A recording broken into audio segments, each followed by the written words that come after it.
नमस्कार, मैं हूं कुलदीप तिवारी और आप देख रहे हैं आचरण न्यूज़। नज़र डालते हैं इस वक्त की तमाम बड़ी खबरों पर। सुप्रीम कोर्ट के फैसले के विरोध में भारत बंद, अलग थलग पड़े चंपाई सोरेन, विश्वस्त विधायकों ने भी साथ छोड़ा। पोलैंड दौरे के लिए रवाना हुए पीएम मोदी, राहुल और मल्लिकार्जुन खड़गे का जम्मू कश्मीर दौरा टला। जल्द नई भूमिका में दिख सकते हैं जय शाह। अब खबरों पर करते हैं विस्तार से चर्चा। सुप्रीम कोर्ट के फैसले के विरोध में भारत बंद, बिहार और राजस्थान में बंद का ज्यादा असर, ट्रेनें रोकी और हाईवे पर जाम। आरक्षण बचाओ संघर्ष समिति ने SC/ST आरक्षण के भीतर अपवर्गीकरण की अनुमति देने वाले सुप्रीम कोर्ट के फैसले के खिलाफ आज भारत बंद रखा है। नेशनल कन्फेडरेशन का दलित एंड आदिवासी ऑर्गेनाइजेशन ने 14 घंटे के भारत बंद का कॉल किया है। बिहार में बंद का सबसे ज़्यादा असर दिख रहा है, वहीं राजस्थान, मध्य प्रदेश, उत्तर प्रदेश में भी बंद का असर देखने को मिला। इंडिया ब्लॉक में शामिल कांग्रेस, TMC, सपा, बसपा, RJD, झारखंड मुक्ति मोर्चा समेत कई दलों ने इस बंद का समर्थन किया है। बिहार में भारत बंद के कारण सेवाएं प्रभावित हुई हैं। पटना में प्रदर्शनकारियों पर लाठीचार्ज की खबर है। यहाँ कई शहरों में जगह जगह सड़कों पर जाम लगाया गया है। कुछ जगहों पर ट्रेनें भी रोकी गईं। राजस्थान में जोधपुर और कोटा सहित कई जगहों पर बैंड का व्यापक असर देखने को मिला। उधर झारखंड की राजधानी रांची में बस सेवाएं प्रभावित हुई हैं। बंद का कॉल करने वाले दलित संगठन SC/ST में वर्गीकरण बंद करने, आरक्षण को 9वीं अनुसूची में डालने, कॉलेजियम सिस्टम बंद करने की मांग कर रहे हैं। इसके अलावा निजी क्षेत्र और न्यायपालिका में आरक्षण देने समेत देश में जातिगत जनगणना कराए जाने की मांग कर रहे हैं। भारत बंद का मिला जुला असर देखा गया। अलग थलग पड़े चंपाई सोरेन, विश्वस्त विधायकों ने भी साथ छोड़ा। बीजेपी का ऑपरेशन लोटस फेल। झारखंड में 2 हफ्ते से चल रहे राजनीतिक खेल का लगभग समापन हो गया है। पूर्व मुख्यमंत्री चंपाई सोरेन, जो भाजपा में जाने की फिराक में थे, अपने कदम पीछे ले लिए हैं। चंपाई पिछले हफ्ते दिल्ली आए थे और दिल्ली में बैठक कर उन्होंने अपनी नाराजगी X पर पोस्ट कर दिखाई। उन्होंने खुद को CM पद से गलत तरह से हटाने का मुद्दा भी उठाया। 1 हफ्ते पहले हालात ये थे कि चंपाई सोरेन भाजपा में अब गए कि तब गए। दूसरी तरफ भाजपा उम्मीद कर रही थी कि झारखंड से बड़ी तादाद में विधायक दिल्ली आएंगे और चंपाई के साथ भाजपा में शामिल हो जाएंगे। ऐसा कुछ नहीं हुआ। चंपाई के 4 विधायक भी वापस हेमंत सोरेन खेमे में चले गए। जमीन के एक मामले में ED ने हेमंत सोरेन को जनवरी 2024 में गिरफ्तार किया था। हेमंत सोरेन ने गिरफ्तारी से पहले इस्तीफा दिया और अपना उत्तराधिकारी वरिष्ठ पार्टी नेता चंपाई सोरेन को बनाया, लेकिन उसके बाद हाईकोर्ट ने ED को फटकार लगाते हुए हेमंत सोरेन को जमानत दे दी। हेमंत सोरेन के आने के बाद स्थितियां बदली। चंपाई सोरेन से इस्तीफा देने को कहा गया। जुलाई में हेमंत सोरेन फिर से राज्य के मुख्यमंत्री बन गए। चंपाई सोरेन ने इसे अपना अपमान माना। वो X पर ट्वीट करते रहे। झारखंड मुक्ति मोर्चा के 4 विधायक और बाहर से कुछ भाजपा विधायक चंपाई सोरेन को हवा दे रहे थे कि चंपाई, तुम संघर्ष करो, हम तुम्हारे साथ हैं। चंपाई ने फ्लाइट पकड़ी, पहले कोलकाता गए, फिर वहां से दिल्ली पहुंचे। कल इस राजनीतिक घटनाक्रम में नाटकीय परिवर्तन हुआ। चंपाई के 4 वफादार विधायक घाटशिला से रामदास सोरेन, पोटका से संजीव सरदार, जुगसलाई से मंगल कालिंदी और बहरागोरा से समीर कुमार मोहंती वापस हेमंत के पास आ गए। चारों विधायक हेमंत की आवास पर मिलने पहुंचे और पार्टी के प्रति अपनी प्रतिबद्धता दोहराई। विधायक रामदास सोरेन ने मुख्यमंत्री हेमंत सोरेन के आवास के बाहर कहा कि शिबू सोरेन हमारे राजनीतिक मसीहा हैं और JMM हमारा घर है, हम कहीं नहीं जा रहे हैं।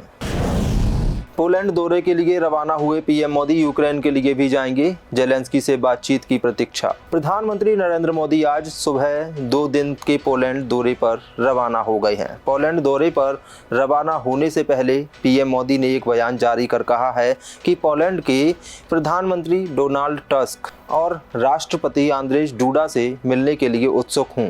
मैं पोलैंड में मौजूद भारतीय समुदाय के लोगों से भी मिलूंगा। इसके बाद उन्होंने बताया कि पोलैंड में वे यूक्रेन दौरे पर जाएंगे और राष्ट्रपति व्लादिमीर जेलेंस्की से मुलाकात करेंगे। आपको बता दें कि बीते 45 वर्षों में यह किसी भारतीय प्रधानमंत्री की पहली पोलैंड यात्रा है। बयान में कहा कि पोलैंड के साथ कूटनीतिक संबंधों के 70 साल पूरे होने के उपलक्ष्य में प्रधानमंत्री का दौरा हो रहा है। पोलैंड मध्य यूरोप में भारत का अहम व्यापारिक साझेदार है। गौरतलब है कि पीएम मोदी पोलैंड से यूक्रेन की राजधानी कीव जाएंगे। वहीं यह किसी भारतीय प्रधानमंत्री का पहला यूक्रेन दौरा है। पीएम मोदी ने अपने बयान में कहा कि वह यूक्रेन के साथ द्विपक्षीय संबंध मजबूत करने को लेकर जेलेंस्की के साथ बात करेंगे। साथ ही उन्होंने कहा कि हम उम्मीद करते हैं कि जल्द ही यूक्रेन में शांति और स्थिरता बहाल होगी। प्रधानमंत्री नरेंद्र मोदी ने बुधवार को कहा कि वह यूक्रेन में जारी संघर्ष के शांतिपूर्ण समाधान पर अपना दृष्टिकोण साझा करने के लिए राष्ट्रपति व्लादिमीर जेलेंस्की के साथ बातचीत की प्रतीक्षा कर रहे हैं। बता दें कि प्रधानमंत्री मोदी राष्ट्रपति जेलेंस्की के निमंत्रण पर यूक्रेन का दौरा कर रहे हैं। राहुल और मल्लिकार्जुन खड़गे का जम्मू कश्मीर दौरा टला, अब कल जाएंगे और आगामी चुनाव को लेकर करेंगे चर्चा। लोकसभा में leader of opposition Rahul Gandhi और कांग्रेस अध्यक्ष मल्लिकार्जुन खड़गे का जम्मू कश्मीर दौरा टल गया है। राहुल और खड़गे आज से 2 दिनों के लिए जम्मू कश्मीर जाने वाले थे, लेकिन आज उनका जम्मू कश्मीर जाना टल गया है और अब वह कल जाएंगे।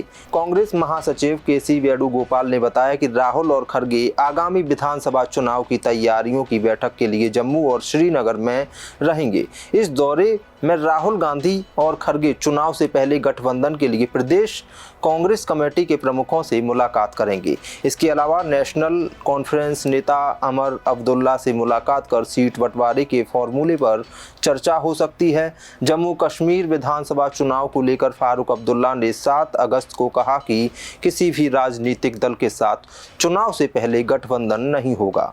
पार्टी को अपने दम पर जम्मू कश्मीर की 90 सीटों पर बहुमत मिलने का भरोसा है। बता दें कि लोकसभा चुनाव में नेशनल कॉन्फ्रेंस और कांग्रेस पार्टी इंडिया ब्लॉक का हिस्सा थी। इस दौरान जम्मू संभाग की 2 सीटें और लद्दाख की एकमात्र सीट कांग्रेस को दी गई। वहीं कश्मीर की 3 सीटें नेशनल कॉन्फ्रेंस को दी गई थी। इस चुनाव में कांग्रेस जम्मू संभाग में दोनों सीटें बीजेपी से हार गई, जबकि लद्दाख सीट पर नेशनल कॉन्फ्रेंस के बागी ने जीत हासिल की। इधर कश्मीर की 3 सीटों में से 2 पर नेशनल कॉन्फ्रेंस ने जीत दर्ज की, लेकिन बारामूला सीट पर निर्दलीय उम्मीदवार इंजीनियर राशिद ने पूर्व मुख्यमंत्री उमर अब्दुल्ला को हरा दिया था। कांग्रेस पार्टी नेशनल कॉन्फ्रेंस और पीडीपी से गठबंधन बनाने की कोशिश में है। पार्टी ने कहा गठबंधन बनाने का उद्देश्य भाजपा को हराना है। इसके लिए समान विचारधारा वाली पार्टियों को साथ आना होगा। कांग्रेस महासचिव गुलाम अहमद मीर ने कहा कि एनसी और पीडीपी के लिए राज्य का मुद्दा व्यक्तिगत मुद्दों से ऊपर होना चाहिए। इंडिया ब्लॉक नेशनल लेवल पर बना है। जम्मू कश्मीर में भी 3 पार्टियों को मिलकर चुनाव लड़ने की ज़रूरत है। मीडिया रिपोर्ट्स के मुताबिक गांधी परिवार चाहता है कि पूर्व सीएम गुलाम नबी आज़ाद की पार्टी में वापसी हो। इसके लिए सीनियर नेताओं को उनसे बात करने के लिए कहा गया है। हालांकि उनकी पार्टी ने इसे खारिज किया है। जल्द नई भूमिका में दिख सकते हैं जय शाह। आईसीसी चेयरमैन पद के लिए प्रबल दावेदार। आईसीसी के चेयरमैन ग्रेग बार्कले ने ऐलान कर दिया है कि वो अपना कार्यकाल समाप्त होने के बाद चेयरमैन पद छोड़ने जा रहे हैं। ऐसे में नया चेयरमैन बनने की रेस दिलचस्प हो गई है, जिससे बीसीसीआई के मौजूदा सचिव जय शाह के नाम भी सामने आ रहा है। जय शाह चेयरमैन की भूमिका में आना चाहते हैं या नहीं, यह 27 अगस्त तक स्पष्ट हो जाएगा, क्योंकि इसी तारीख तक उम्मीदवार आईसीसी चेयरमैन पद के लिए आवेदन कर सकते हैं। बता दें कि एक व्यक्ति 3 बार आईसीसी चेयरमैन बन सकता है और ये कार्यकाल 2 साल का होता है। न्यूजीलैंड के ग्रेग बार्कले को चेयरमैन पद पर रहते 4 साल पूरे हो जाएंगे और उनका मौजूदा कार्यकाल 30 नवंबर को खत्म हो रहा है। यानी 1 दिसंबर से नया चेयरमैन आईसीसी की कमान संभालेगा और इस पद के आवेदन के लिए आखिरी तारीख 27 अगस्त रखी गई है। पहले भी ऐसी अटकलें रही हैं कि जय शाह उन सबसे बड़े दावेदारों में से एक हैं जो आईसीसी चेयरमैन पद पर ग्रेग बार्कले का स्थान ले सकते हैं। याद दिला दें कि शाह ने 2019 में बीसीसीआई सचिव का कार्यभार संभाला था और 2025 में उन्हें इस पद पर 6 साल पूरे हो जाएंगे। जय शाह इस समय आईसीसी में फाइनेंशियल एंड कमर्शियल अफेयर्स की हेड हैं। अच्छी बात यह है कि शाह के सभी 16 वोटिंग मेंबर्स के साथ काफ़ी अच्छे संबंध हैं। जय शाह केवल 35 की उम्र में सबसे युवा आईसीसी चेयरमैन बनकर इतिहास रच सकते हैं। उनसे पहले जगमोहन डालमिया, शरद पवार, एन श्रीनिवासन और शशांक मनोहर ऐसे भारतीय हैं जो आईसीसी का चेयरमैन पद संभाल चुके हैं। देश दुनिया की सभी खबरें देखने के लिए जुड़े रहिए आचरण न्यूज से। आचरण न्यूज, हर कदम आपके साथ।